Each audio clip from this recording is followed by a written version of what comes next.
What would you do if you understood every word someone said about you, but they had no idea you were listening? What if those words weren't cruel?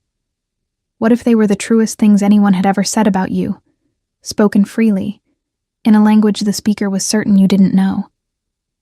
Soleil Hartman spent years building a wall between herself and a part of her life she buried along with her father. She thought she had buried the language too.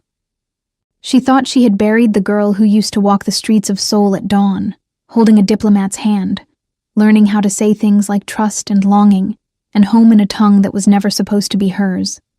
She was wrong. Some things don't stay buried. Some things come back wearing a different face. And in this case, that face belonged to the most famous K-pop idol in the Western Hemisphere, who was about to spend 72 hours in Miami talking about her in Korean. Completely convinced she had no idea what he was saying, he was wrong too. This is the story of what happens when two people with everything to hide end up in the same room. And one of them is listening to every word the other never meant to say out loud. Before we begin, if you're new here, welcome. Hit that subscribe button, because we tell stories about real emotion, complicated people, and love that doesn't ask permission. And if something in this story moves you, drop a comment below. Tell us what hit you hardest. We read every single one. Now, let's go to Miami. The email arrived at 6:47 in the morning on a Tuesday, which was already a bad sign. Soleil had a policy about emails before 8 a.m. They were never good news. They were the kind of news that arrived before the sun was fully up, because whoever sent them needed a head start on your panic. She read it twice, still in bed, her coffee untouched on the nightstand. Her editor at Pulse magazine wanted her in Miami by Thursday. The No Sanghyun media event. 3 days of exclusive access to the Idol's North American press tour. The whole thing, start to finish. Interviews, behind-the-scenes footage, a profile piece that would run as the cover of Pulse's summer digital issue. Soleil set her phone down. She picked up her coffee. She stared at the ceiling for a long time. She was 31 years old, and she was good at her job. And she had spent the last 6 years writing about music in a way that made musicians feel seen and readers feel understood, and none of that had ever required her to go anywhere near anything Korean. She had been very careful about that. She had built a career that fit neatly around the edges of a wound she refused to examine. And it had worked just fine. And now her editor was sending her to spend 3 days covering a man who sang in the language she had spent the better part of a decade trying to forget. She told herself it would be fine. She was a professional. She had interviewed everyone from Grammy-winning producers to reclusive folk singers to a jazz pianist who hadn't spoken publicly in 4 years. She could handle a K-pop idol with a sold-out tour and an army of fans who would probably camp outside her hotel. She packed her bags. She booked her flight. She did not, for even one moment, think about her father. At least, that was what she told herself. Miami in late April felt like the city was trying to remind you that restraint was optional. Everything was saturated. The light, the colors, the sound of music bleeding out of every open door.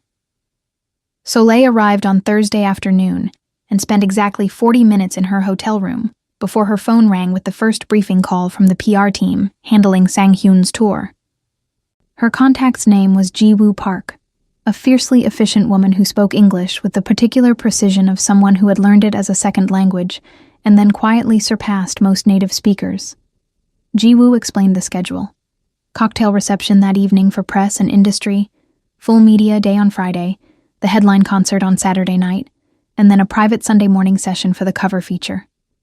Ground rules were standard. No questions about his personal relationships. Nothing about his military service record from 4 years ago. Nothing about the members of his former group who had since gone solo. Approved territory was the music, the tour, his creative process, his vision for Western audiences. Soleil took notes in the margin of her notepad and said nothing she didn't need to say. She was good at that, listening completely, taking up very little space. Her father had taught her that. He'd said that diplomacy was 90% paying attention and 10% knowing when to speak, and she had applied that principle to journalism and found that it worked just as well. She didn't think about him. She took her notes. The cocktail reception was held at the rooftop of a hotel in Brickell, and it was the kind of event that looked effortless because 6 people had spent 72 hours making it look that way. There were perhaps 40 journalists and media figures mingling across the space, all of them performing the casual ease of people who attended events like this regularly and were absolutely not impressed. Soleil took a glass of something sparkling that turned out to be excellent and positioned herself near the edge of the terrace, where the city spread out below her like an argument for the human capacity for excess. She saw No Sang-hyun from across the room, and the thing that struck her first was not what she expected. She had done her research. Of course she had.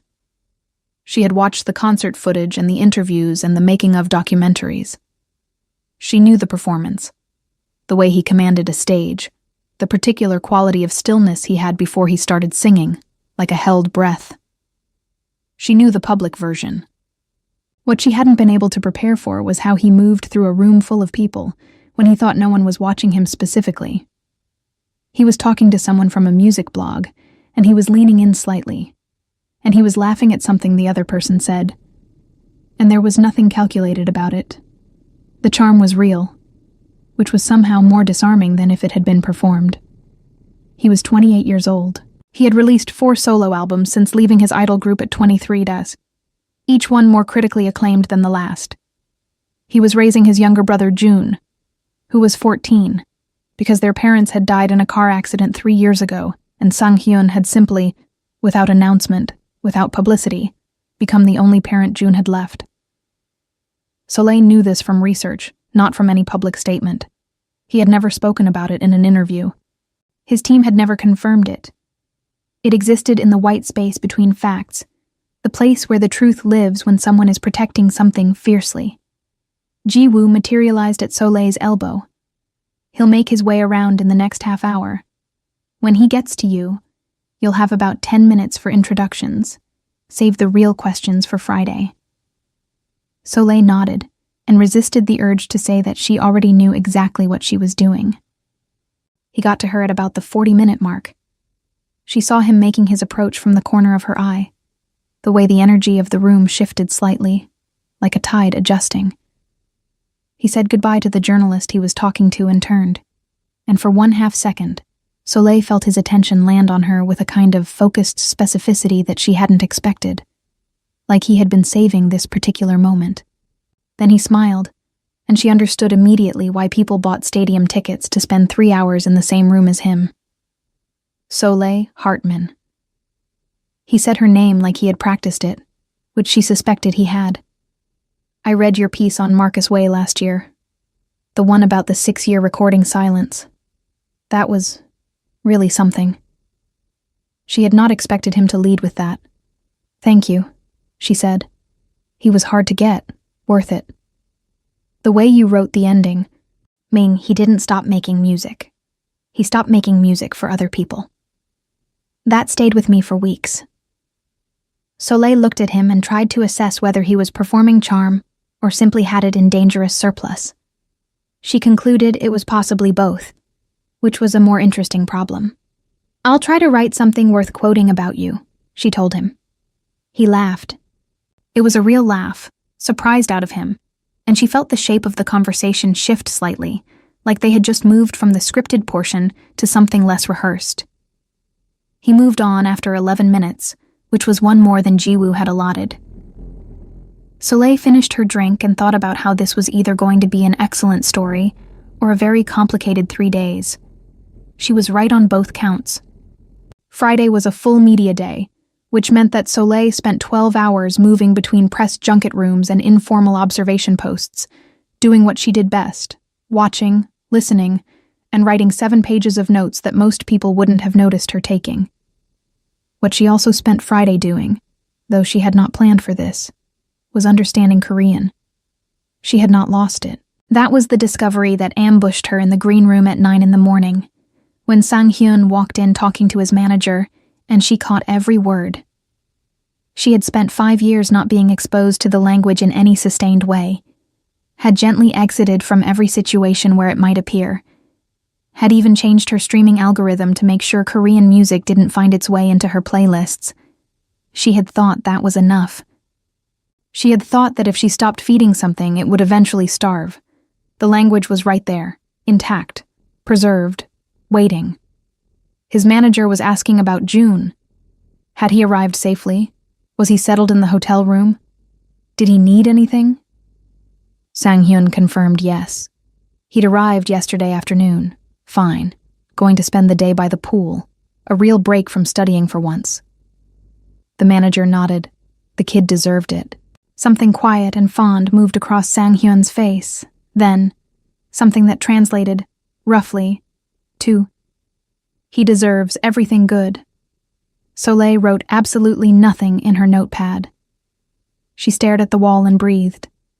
By lunchtime, she had developed a system. She paid attention to the English, and took notes on the English, and responded in English like the professional journalist she was, and she did not react to the Korean. The Korean happened around her like weather. She felt it, registered it, let it pass through her without showing that she understood. She also, by lunchtime, had accumulated an extraordinary amount of information. She knew that Sang-hyun thought the interviewer from Entertainment Weekly asked too many surface questions and none of the right ones. She knew he was anxious about the Saturday concert, because there was a new vocal arrangement in the third song that he wasn't certain landed the way it needed to. She knew that when he spoke to his choreographer in Korean, in the rapid shorthand of two people who had worked together for years, he described his artistic vision with an exactness and a vulnerability that never appeared in any English interview. And she knew, because she heard him say it to his manager during a 10-minute break, laughing quietly, head tilted in her direction without quite looking at her, that he found her interesting and wasn't sure what to do about it. His manager had leaned in. "Careful, she's press." The warning quiet and dry. Sang-hyun had answered in Korean, with a wry ease that suggested he knew perfectly well what he was doing. "I know. That's not why she's interesting." Soleil had been looking at her notebook when he said it. She turned a page she didn't need to turn, and wrote 3 words she would never put in any article. "He means it." The afternoon brought a one-on-one session that Jiwoo had scheduled for 40 minutes. Soleil sat across from Sang-hyun in a small, well-lit room that had been arranged to look informal. 2 chairs, a low table, a window with a view of the water. And she asked him her questions, and he answered them, and it was an excellent interview. He was smart and self-aware, and said things that were genuinely interesting rather than merely quotable, which was rarer than it should have been. But the most interesting thing wasn't in the interview. Halfway through, his phone buzzed. He glanced at it, and something in his posture changed, just slightly, just enough for her to catch. He said, "Would you excuse me one moment?" and stepped out, and she could hear him through the door, speaking quickly in Korean. It was June. The boy had been by the pool, and had somehow gotten into an argument with another hotel guest. An older man who had apparently been aggressive with him in a way that had frightened him. And June was calling his brother because he didn't know what else to do. And his voice was young and shaken in the way that 14-year-old boys sound when they're trying very hard not to sound frightened. Sang-hyun's voice shifted into something lower and steadier. He said, "I'm coming. Stay where you are. Don't leave the pool area. I'm coming right now." He came back into the room. His expression was professionally composed. "I'm so sorry. We'll have to continue this another time. Something's come up with my..." He stopped. She could see him deciding how much to say. "With a personal matter." "Go," Soleil said simply. "We can finish Sunday." He looked at her for a moment, a real look, the kind that wasn't part of any performance. And then he was gone. She had not followed him. She was very clear about that. She had gone back to her room and written interview notes and ordered room service and watched the sunset turn the bay into something that looked painted. It was just that she happened to be walking through the lobby 20 minutes later when she heard the raised voice. The man was perhaps 50, and he was speaking to the hotel manager, and his complaint was about a teenager by the pool who had apparently gotten into his space, and the way he described the boy made Soleil's jaw tighten. He was using words that weren't technically slurs, but were operating in the same territory. the kind of language that hid its hostility inside plausible deniability. And the hotel manager was nodding in the practiced way of someone who wanted the situation to be over. June was standing about 10 feet away, beside a hotel security guard, and he looked exactly like what he was. A 14-year-old boy who had done nothing wrong and knew it, and was also deeply aware that knowledge and power were not always the same thing. Sang-hyun was there too, but he was being handled. Ji-woo had materialized out of nowhere and had a hand on his arm, speaking quietly and urgently about optics and publicists and the concert tomorrow night. And he was listening, but his eyes were on June. Soleil walked to the hotel manager. She didn't do it dramatically. She did it the way she did everything, with the quiet confidence of someone who had spent years in rooms where she wasn't supposed to matter and had learned exactly how to make sure she did. She introduced herself, press credential, Pulse magazine, here covering the No Sang-hyun media event. And she explained, with a clarity that left no room for the manager's practiced vagueness, that she had been in the lobby for the past 10 minutes and had observed the entire situation, and that what she had observed was a boy sitting at the hotel pool being verbally harassed by a guest. She said the words carefully and precisely, and she made clear without saying it directly that she was a journalist and she was paying attention, and she remembered everything. The manager's posture changed. The other man began to protest, and Soleil turned to him and said, also carefully, also precisely, that she understood he felt aggrieved, and that if he would like to discuss what had actually happened, she was very willing to hear his version of events, in detail. And she held his gaze steadily and did not look away. He did not want to discuss it in detail. He excused himself. The manager apologized to June. It was not a complete apology, but it was a real one. Soleil turned to check on the boy. June was looking at her with an expression that was trying very hard to be a 14-year-old's nonchalance, and not quite getting there. She said, in English, that he was okay. He nodded. She almost left. She would have left. But he was shaking slightly. She could see it in his hands. And without thinking about it, without calculating or deciding, she said, in Korean, in her father's cadence, in the voice she had not used in 5 years, that it was over, that he had done nothing wrong, that some people carry their smallness in the loudest possible way. And the loudness is the point. June stared at her. She heard absolute silence from across the lobby. She turned around. Sang-hyun was standing very still, no longer being managed by Ji-woo. He was looking at her with an expression she could not name. Not surprise exactly, because surprise was too simple. It was the expression of someone who has just realized that the entire map they were using was wrong, and somehow the wrongness is better than the map. Nobody said anything for 3 full seconds. Then Sang-hyun said, in English, very quietly, to Ji-woo, "Don't let her leave." The 4 of them ended up in a corner of the hotel bar, Sang-hyun, June, Ji-woo, and Soleil, in the particular awkward intimacy of people who have just been through something together and haven't yet decided what it means. June had ordered a Coke and was doing an admirable job of pretending he was fine. Ji-woo was doing something urgent and silent on her phone. Sang-hyun was looking at Soleil. "How long?" he said. "Have you spoken Korean?" Soleil thought about the diplomatic version of this answer, and then set it aside. "Since I was 9. My father was posted to Seoul. We lived there for 7 years." Sang-hyun was quiet for a moment. "You didn't mention it. It didn't come up. You've been listening to—" He stopped. She watched him recalibrate, sorting back through the day, and she could see the exact moment when the weight of it landed. Everything he had said, everything she had heard. 2 days of unguarded conversation in a language he had believed was a private channel. "Not everything was about you," she said, because she could see where his mind was going. "Most of it was about your work, your sound, things you'd never say in an English interview, but the things that would actually make people understand you." He looked at her for a long time. "And the other things?" She held his gaze. I'm a journalist, she said quietly. Not a gossip. June, who had been working on his Coke with great concentration, looked up without looking up, still at his glass, and announced, in Korean, that she was the one who told off the man in the lobby, which was extremely cool, and Sang-hyun should probably not be weird about the Korean thing because she was clearly a good person.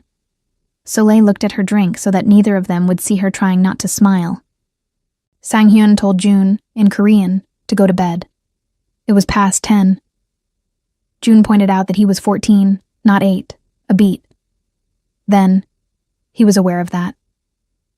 One more glance at Soleil. Fine, June conceded, but this is a good story. And he was gone. Ji-woo, with the perfectly timed discretion of someone who had been managing a star for 5 years, found a reason to be somewhere else. They sat there for a moment in the particular quiet of two people who have had their usual footing removed and are figuring out what ground they're standing on now. Why don't you use it? Sang-hyun asked. The language. Most journalists would have led with that. She considered the real answer. It was sitting there, right under the surface, the way it always was, the way everything about her father always was. Close enough to feel, too close to touch without consequence. My father died 5 years ago, she said. We spoke Korean together, mostly only together. When he died, I stopped. She said it simply, the way she had learned to say it, without inflection that might invite a response she couldn't manage in public. She had gotten very good at making grief sound like a fact. Sang-hyun didn't say he was sorry. Most people said they were sorry, and it was well meant, and she was grateful for it, and it had never once helped. He said, in English, carefully, I understand keeping something to yourself, because it belongs to someone who isn't here anymore. She looked at him. He looked back. June was 11 when we lost our parents, he said. There are things about them. The way my father used to say certain words, the specific way my mother laughed. I don't share those things. I know they're not mine to keep, but I keep them anyway. The bar was quietly busy around them. Someone was playing something instrumental in the background. Soleil thought about her father's voice, the particular cadence he had when he switched between languages. English in the office, and Korean at home, and sometimes both at once. The seams invisible. She thought about how she had carried that voice around inside her like something too fragile to put down. He would have liked Miami, she said. It came out before she decided to say it. He would have said it was too loud, and then stayed up until 2 a.m. just to watch the lights. Sang-hyun smiled. It was a different smile than the one he'd given her across the room last night. Smaller and realer, and not designed for anyone. My mother would have hated everything about this tour, and come to every concert anyway. Soleil laughed, a real one, surprised out of her. He looked at her, like he had just learned something. Saturday was the concert, and Soleil spent the afternoon in observation mode, moving between backstage and the wings and the production booth, writing the kind of notes that were less about facts and more about texture. The specific energy of a space in the hours before it fills with thousands of people. The way that energy lives in the bodies of the people who built the show.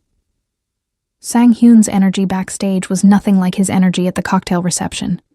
He was focused in a way that made him seem almost solitary, even surrounded by his team, even while people were talking to him and adjusting things around him.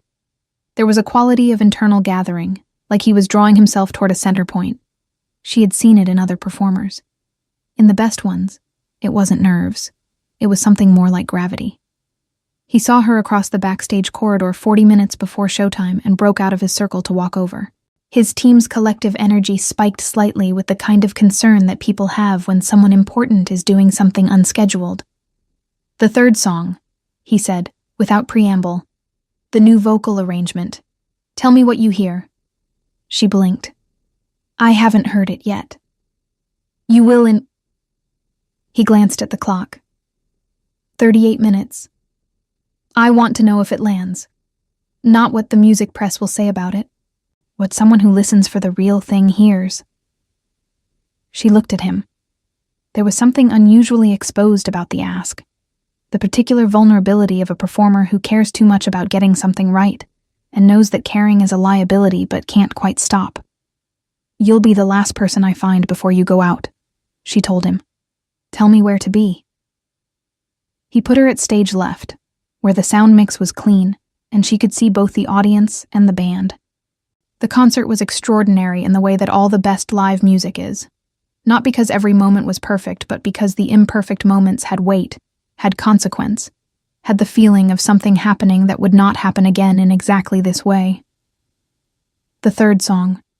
The new arrangement stripped the production back in the first chorus and put his voice in a space it hadn't inhabited before, exposed, high, uncertain in the way that certainty sometimes sounds. The lyric was about holding on to something you know is already gone, and in the stripped arrangement the voice doing the holding sounded like it knew, and the knowing was the point. Soleil stood at stage left and felt something shift in her chest. Not dramatically, like a door opening somewhere in a room she kept locked. She understood, in that moment, that she was in some degree of trouble. She found him in the wings during the brief break before the encore. He was handed water and a towel and his phone, and he was 3 seconds from going back out, and he looked at her across the space with a question he couldn't ask out loud. She said, simply, "It lands." He exhaled. Something he'd been carrying went out of his shoulders. "Thank you," he said. Then he went back out and sang to 11,000 people, and Soleil stood in the wings and did not write a single note, which was not something she had done at a concert since she was 22 years old, and still figuring out how to keep her professional self intact in the presence of something that moved her. After the show, after the post-show obligations, the meet and greets, the brief press availability, it was past midnight, and the hotel bar was busy with the particular noise of people who had all been moved by the same thing and were now processing it in the company of alcohol and strangers. Soleil sat at the far end with her notebook and a glass of wine, and was writing when Sang-hyun appeared beside her. He was in different clothes now, the performance energy tamped down, and he had June with him. The boy had apparently talked his way into being allowed to watch from the production tent, and was vibrating with post-concert energy in the specific way of 14-year-olds who have too much to say and not enough order to say it in. June sat down, uninvited, and began telling her about the lighting design as if she were a person who had specifically asked for his opinions on lighting design. She found that she did not mind at all. She asked him questions. He had thoughtful answers. He was a sharp kid, the kind of sharp that had been refined by having to grow up a little faster than most, in the particular way of children who have lost parents and learned that the world does not pause to let you catch up. She recognized it because she had been that child once. Sang-hyun sat quietly across from them and let his brother talk, and watched her with the particular attention of someone who is revising their understanding of a person in real time. The Sunday interview was scheduled for 9 a.m., in a private terrace space that looked out over the water. Soleil arrived first, which she always did, and set up her recorder and her notes, and spent 10 minutes watching the bay be complicated and beautiful in the early light. Sang-hyun arrived exactly on time, which she had expected. He was that kind of person, she had learned. He brought coffee, which she hadn't expected. He set one down in front of her without asking how she took it, and she looked up. "I asked June," he said. "He said you had black coffee at the bar last night." She looked at the coffee and then at him. He pays attention. He does. He got it from... He stopped. The sentence was going to end with someone who wasn't there anymore, and they both knew it. "From your mother," she said quietly. He picked up his own cup. She noticed everything. She said it was rude not to. Soleil thought about her father, who had spoken 7 languages, and believed that fluency was just another word for attention. She thought about the way he had always known how she was feeling before she said it. Not because he was reading her, but because he had simply never stopped watching. "She sounds like someone worth noticing things for," she said. He looked at her. "Yeah," he said quietly. She was. They did the interview. It was the best one she had ever conducted, which she did not say out loud but knew was true from the first 10 minutes. He spoke about the music with the unguarded specificity of someone who had decided to trust her. Not with everything, but with the real things. He talked about what it meant to make art in a second language, to reach for emotional precision in English when the exact feeling lived in Korean, and the translation was always approximate. He talked about performing vulnerability as a form of intimacy with strangers, the strange math of giving something real to someone you'll never meet. He talked about the concert the night before, the third song, the moment in the stripped arrangement when he felt the audience shift. I could feel when it landed, he said. There was a second, I don't know how to explain this, where the room breathed differently. Like everyone in it was holding the same feeling at the same time. I felt it from the wings, she said. He went quiet for a moment. Then, carefully, what did you feel? She thought about the honest answer. She thought about the door she had felt open in her chest. She was a professional. She had a recorder running. Something that needed opening, she said. It was the most honest thing she could offer, without stepping outside the frame of this conversation. And she watched him hear it and understand what she wasn't saying. And it was somehow better that way. The shape of the thing in the space between words. At the end of the interview, she reached over and clicked off the recorder. Protocol. Standard practice. The interview was done. He didn't move. Off the record, he said, in Korean. The shift was deliberate. She could tell. He wasn't slipping. He was choosing. She answered in Korean, for the second time since Seoul. Off the record. He was quiet for a long moment, looking at the water. I've been thinking about what you said, about your father, keeping the language to yourself because it belonged to someone who isn't here. She waited. I think... He paused, organizing something careful. I think maybe the language is still his. But it can be yours too. Those don't have to be different things. Soleil sat very still. The bay was doing something luminous with the morning light. She was 31 years old, and she had not cried in a long time. Not about her father, not in any way that was visible. And she was not going to now. But she felt the edge of it. The particular geography of grief when something you've protected suddenly has light on it. She said, very quietly, in Korean. He used to say that language was just love with a structure. Sang-hyun looked at her. He said, equally quietly, he was right. The tour moved on Monday. Sang-hyun had Chicago, then New York, then a run of West Coast dates, then a flight back to Seoul, and the life he had built around June, and the music, and the careful management of everything he protected.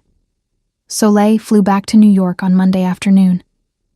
She sat in the window seat and looked at the clouds, and started writing the article in her head, which was always how she knew when a story had taken hold, when it started organizing itself without her asking it to. The article she was going to write was not the article she had planned to write. It was better. It was about a man who had been performing in one language and feeling in another for 5 years, and what it cost, and what it gave back. It was about the translation gap between who someone is on stage and who they are in the corridor 20 minutes before. When they ask someone to tell them honestly if the thing they care most about is landing. It was about June, who was 14 and paid attention to things because his mother had said it was rude not to, and who had told his older brother, in a bar, in a language they shared, that this was a good story. She was careful, in the writing, about what she kept. The lobby. The corporate complaint, and the practiced vagueness, and the boy with shaking hands. The way Soleil, she would write herself in third person, as a witness. The way the journalist had stepped into the space and made herself matter quietly. She would not write about what Sang-hyun had said to his manager at the cocktail reception, the part about why she was interesting. She would not write about Sunday morning and what the language between them had held. Some things you keep because they belong to someone who is still here. She sent the draft to her editor on Wednesday. He called her Thursday morning and said it was the best thing she'd written since the Marcus Way piece. He said it felt personal, which he meant as a compliment. She said she appreciated it. She didn't tell him how personal. The article ran the following Tuesday. By Thursday, it had been shared more than anything Pulse had published in 2 years. The response was, primarily, that readers felt they had been given access to someone real, not the idol, not the performance, but the person behind the careful English of every previous interview. The person who thought in one language and sang in two, and was raising a 14-year-old who paid attention because his mother said it was rude not to. Sang-hyun's team sent a formal thank you. Jiwoo's name was on it. Then, 3 days later, a message came directly. No team, no management, just a number she didn't have saved yet. And a message in Korean that said, June read it 4 times. He says you captured it. She sat with her phone for a long moment. Then she wrote back, in Korean, tell him I was paying attention. The response came fast. He says you sound like someone's father. Soleil read that twice. Then she put her phone down and looked out the window of her apartment at the New York skyline, which was doing what it always did, offering itself as evidence that a great many people had built something real out of very complicated materials. She picked her phone back up and wrote, I'll take that. A week after that, another message, also in Korean, also direct, also without preamble. We'll be in New York for 2 nights. November. June wants to see a real jazz club. He says he read that you've covered the jazz scene here. Is that an imposition? She stared at the message for considerably longer this time. She wrote back, it's not an imposition. I know the right place. And then, before she could think better of it, he has good taste for 14. The reply, he knows. Please don't tell him. He's already impossible. She laughed out loud in her empty apartment. The sound surprised her. Easy and unguarded. The kind of laugh she hadn't heard from herself in a while. The jazz club was on West 10th Street. Small and warm and serious about its music in the way that the best places are. Not precious about it. Just committed. Soleil got there first, which she always did. She sat at a table near the back where the sound was best and ordered a drink and watched the door.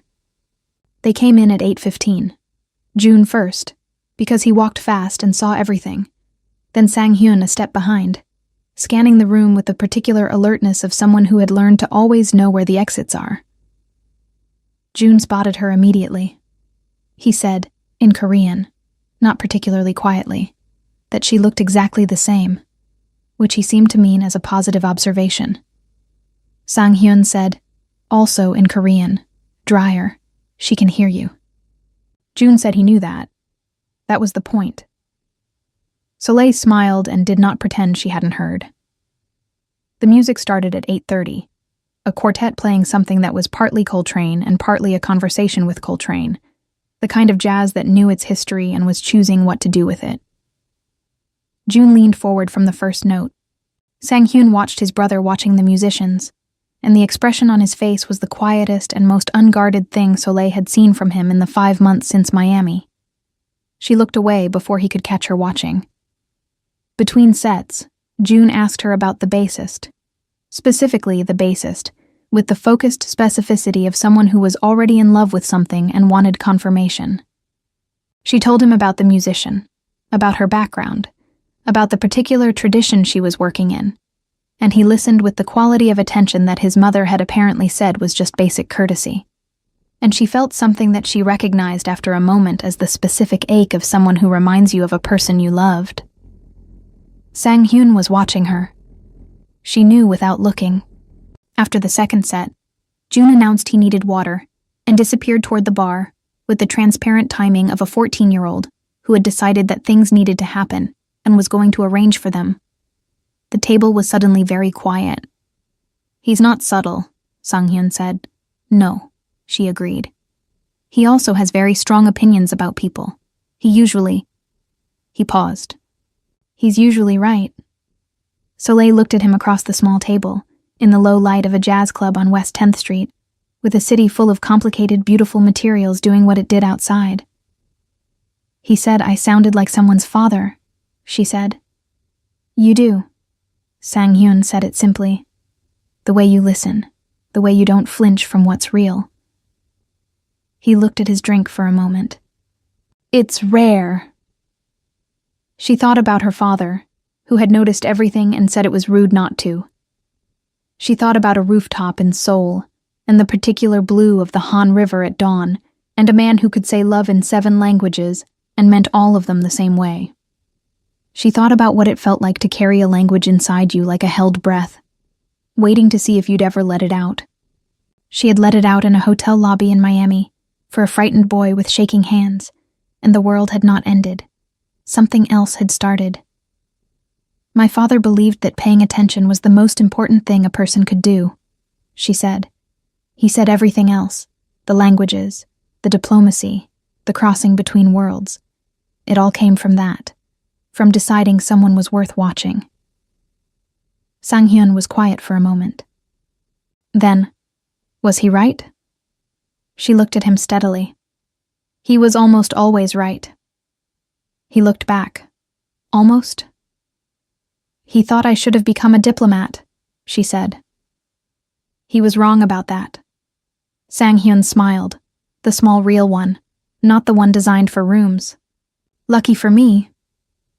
June came back with water and an expression of elaborate innocence, and sat down and said the bassist was the best thing he'd heard live, and Soleil told him she agreed.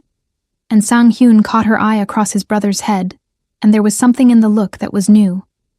Not the careful interest of the cocktail reception, not the complicated recalibration of the bar in Miami, but something that had come through to the other side of all of that and was simply, quietly, present. They stayed for the 3rd set. They stayed until the club started to empty, and the musicians packed up their instruments with the easy efficiency of people doing something they love for the 10,000th time. June fell asleep in his chair between the last song and the lights coming up, which he would deny completely for the rest of his life. Sang-hyun looked at his brother and then at Soleil and said, in Korean, that some things didn't change.